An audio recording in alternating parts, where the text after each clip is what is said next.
right here with me is MJ Brown. He's an A&R and, of course, an artist manager. We'll be talking about silence on the streets, why Nigeria's 65th Independence Day felt hollow. I mean, we just celebrated our 65th anniversary yesterday, and today we had to discuss about it because, I mean, the street was really quiet. You can tell from your streets. So let's make welcome my guest, MJ Brown. Thanks for joining. Yeah, thank you for having me. You're welcome. So what does independence mean to you? I mean, to an average Nigerian. Yeah, Is it independent. is it just historic or a lived reality? Okay. Independence simply means freedom. Just freedom. Your own freedom to do what you want to do, express yourself without anybody having control over your decisions. But Nigeria independence is we are no longer independent. We are dependent. It's just the way it is. In so many ways. You know, one very striking question people ask is why were the streets quiet on October 1st? You know how it used to be when we were still very tender. Yeah. We go for match pass, our parents take us to eateries, bouncy balls and all that. I don't know, I'm speaking for myself. I don't know for you. But yesterday felt like we were mourning. My dear, we're just saying happy new month. Just thank God for life. You know, we're not talking about happy. Nobody was celebrating. Nobody is celebrating. What are you celebrating? But why do you think so, though? It's very obvious. It's even audible to the deaf and visible to the blind that we are at a state of quagmire. Yes, a very bad state. So everybody's quiet and like, let's see how this thing goes. But why do you think, sorry, why do you think people are quiet? Do you think it's because they're tired of complaining, they're tired of shouting, they're tired of, it's as if they sound like broken record? The hardship is too much. The insecurity is too much. Go back to the days, 2008 down to probably 2013, when there's people are looking forward to 1st October. 1st October was, yes, there was corruption. No? It was, things were bad.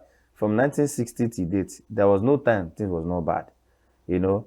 But now it has entered another thing. It's no longer bad. It's graduating to a very worse state, you know. But then we come to Opera Square, at least in Enugu here, and some other people in Ego Square in Abuja. They come there to do match pass. The governor comes, the president comes, the salute. You know, those joy, and the president addresses the people. There was sort of hope. Now people are losing that hope, and you know hope doesn't disappoint. But people are losing hope. And the silence in the streets, from my perspective, is that I feel there is a revolution coming. And people just want to be silent while they are preparing for the revolution. Because when it will strike, there will be changes, whether the country likes it or not. Are you serious? Yes. So that's your own point of view? That is my view. In a jungle, when lion roars, and then nothing is happening, the lion goes back. Say, wait, let me watch. Starts preparing for the enemy. Once the lion is quiet, then the lion is brewing, he's preparing. He's training his teeth, himself, trying to be ready for what is going to come next. So that when it comes out again, it's massive takeover. So I feel like people in the street are just watching. And there is a revolution brewing in this country. I can feel it. That is why people are quiet. Are you a pastor now? I'm not a pastor. It's instinct. It's instinctive. Yeah.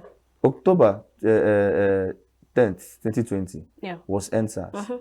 You saw the massacre. Yeah. You saw the way we were neglected, we were ignored, and how they turned it against the youths, against Nigerians.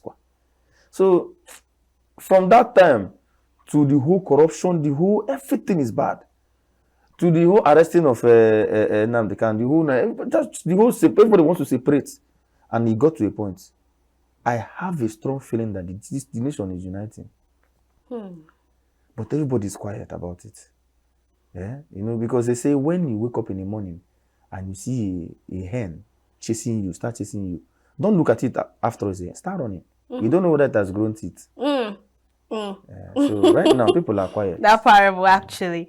Now, you know, when it comes to the entertainment world, regularly, normally, celebrities go for photo shoots. Maybe I didn't see, right? Maybe I didn't check.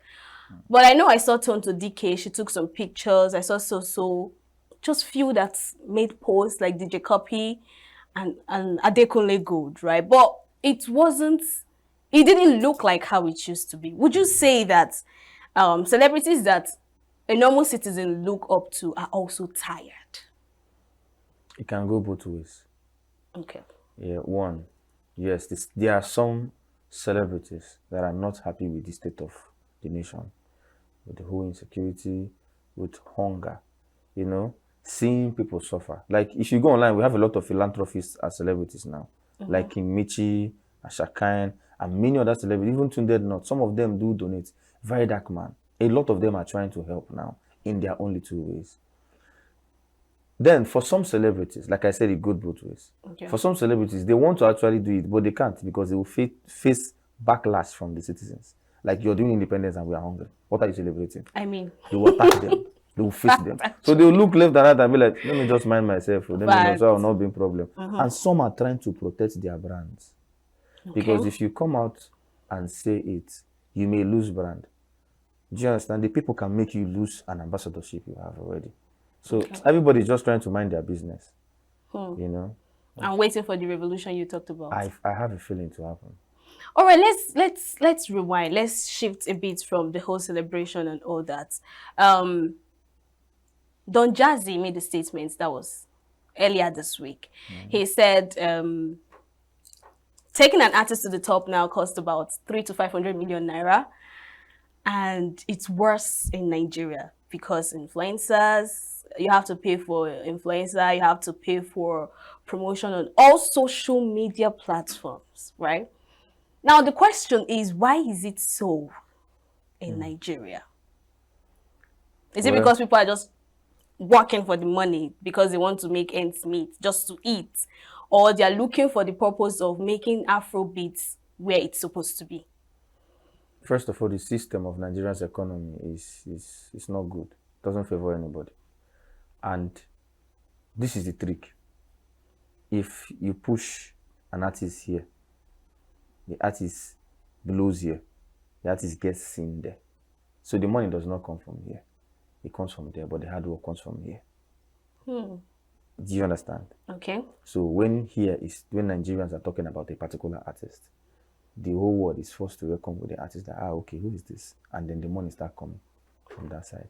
That's why it's expensive. Because to push here, you have to spend much money to make that person visible, gain that visibility, that strong visibility. So you're going to put in a lot of money here. They say that it takes up to 500 million. Know that a businessman that can invest 500 million on you can gain times 3 of it. Fact, actually. So that's just it.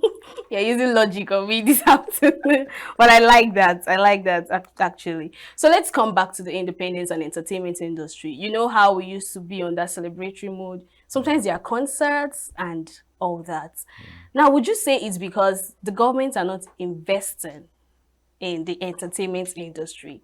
And it could be a reason why our entertainers are not putting up any energy. They're not talking about it. They're not even criticizing the whole celebration and all that. Like I said before, everybody's tired and unhappy. And there are policies that the government brought in that resulted to cancellation of some of these parties and celebrations. Like now, if you notice on the so-called Independence Day yesterday, if you watch the television, there is no way they did any march past. They cancelled it. It was one of the policies the government came up with. So it affects the whole celebration too. Yeah. And then the insecurity. The more people gather, the more risky it is. When people are much here now, gathered at, let's say, Obara Square, and people come out to celebrate. See the kidnappings going on. See the insecurities and all these things. So I think it's just best people just stay. There's nothing to celebrate. Let's be watching them and be watching God. Right? Yeah. I mean, as when we see Nigeria, we are more like the best Christian that God could ever have. Yeah. Okay. Let's also talk about this whole issue of the society being part of what is also going on in Nigeria, right? Would you also say, okay, let me quote DJ Copy. She said in her next life she would want to be a Nigerian? And I would like to ask you, would you also say the same for yourself? Yes. In all Why? honesty, she's correct. Okay. Nigeria is a training ground for anyone. If you survive Nigeria, Okay. you excel in any place in the world. Not just because of the system, but also the weather. The way things are. It's a place where, like, imagine us staying under this our heavy sun, and then you travel to US and doing their summer. Maybe the sun is a bit harsh, and they can't walk. You be doing all the work and collecting the money. You understand? And Nigeria is not a bad nation. It's not a bad place. Nigeria is not that bad. We just have leaders who don't understand the importance of the country, what we have, how to use it, how to structure it to favor everybody. It mustn't favor everybody 100%. Let me tell you, it's not like America is not corrupt. Russia and the West are not corrupt. But at least they are trying to better, they are looking at the future, the bigger picture. Our leaders are looking at the smaller picture. They need to look at the bigger picture. So Nigeria, I'll be a Nigerian in my next life. It's not bad to be in Nigeria. Do you understand? If I become a Nigeria again, there's no problem with it. Because we have great people in this nation.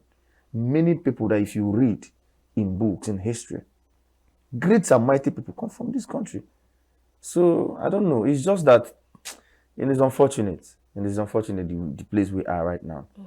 But I can tell you that this nation will still be great. I totally agree with you because she made reference to we being very perseverance, resilient, and all that. Yeah. And you were telling me something about Dubai president making a statement concerning Nigerians. Yes. So can you please enlighten us more about that? There was a video I saw of, I think is it the president? I think it was the president of Dubai or somebody that is a hierarchy there. It's like the Nigerians, they're just corrupt. Do you understand? That they have all it takes to be a great nation. So if Nigeria invests in what they have, Nigeria can be world power. The problem is that they are too blind. They are corrupt. If we exchange places with them now, Yeah. and they come here and they become like they take over Nigeria, and Nigeria goes to their place, the same leaders in Nigeria will dilapidate that place, and they will build here. So it's just like what separates a rich man and poor man is mindset. If you bring a gate man and make him a CEO, if his mindset is not strong, he will come into that office and run the office down. You bring the same CEO, put him in gate man, give him a space of 1 year, he becomes a CEO. The office will be running well. Do you see that it is mindset? So that is what he was just I denoted that he was trying to say. Okay. That we have what it is. We are not looking at it. We are just selfish. Our leaders are selfish. They're just focusing on what they will gain, what they will gain, what they will gain. Do you understand? For themselves and their family. Why are their children not schooling here? Why are they not going for checkups in hospital here? Why are they flying them outside? Because they know that there's nothing here. They have not done anything here for such things to be done here. So other citizens also made mention of we are our problems. We, the citizens, are our problems. Do you also agree with that? I agree too, yes. The problem of Nigeria is not just from the leader's perspective. It's also, the citizens are also part of it. Let me give you an example. All right. If you do a scheme and give Nigerians money to share and return back, you will not receive that money. Yes. What do you say, they will become entitled to it. Okay. They'll become entitled and they'll just turn you to be a bad person for helping. In short, okay, let me use a simple example. A friend of mine saw a woman begging in the streets, set up a shop for her, rented an apartment for her and give her 300K. Okay. And say, use this to help your family. I'll be coming time to time. By 2 weeks time he came back, that house was closed, nobody was there, and the woman has relocated to another place to start begging. Yes. Somebody came serious? yes. Someone came to collect a loan. Say, okay, please help me with loan. I will do this thing and I will pay back. He gave the person the money. The person invested, got the money back, refused to pay back. Do you understand? Yeah. If you watch the things Very Dark Man posts, someone sold a land. Give them the papers, no. You call the person that introduced you to the people that bought the land to Port Harcourt and kill the person with your girlfriend, shot the person in the land and buried him there. Like, if you watch the atrocities committed by the people, you see that our leaders have a ground to stand and deal the hell out of us. So would you say it's because of us that you're doing all that? I will not say it is because of us. Okay. I will say that it is one of those things. Okay. I will say that, okay, why are Nigerians not reacting about this whole thing? Why is everybody quiet? We're tired, I guess. A time is coming. Yeah, a time You've is gone coming. with your you've gone with your speech again. A time is All coming. right, thank you so much, MJ Brown. I had an insightful conversation with you with this. And Thank you I'm for going having to, me. you see that part you said the revolution is coming thingy. I'm going home with that because I would like to see that revolution. Yes. All right, the Precisely. show has come to an end. I'm sure you had a great time with the stories, the fashion review, and of course, this insightful conversation which we just had. Follow us on all our social media platforms, subscribe to our YouTube channel, join us same time tomorrow for more interesting stories making rounds in the entertainment industry. Enjoy the rest of your day. I remain your baby girl, Queenette Okunta.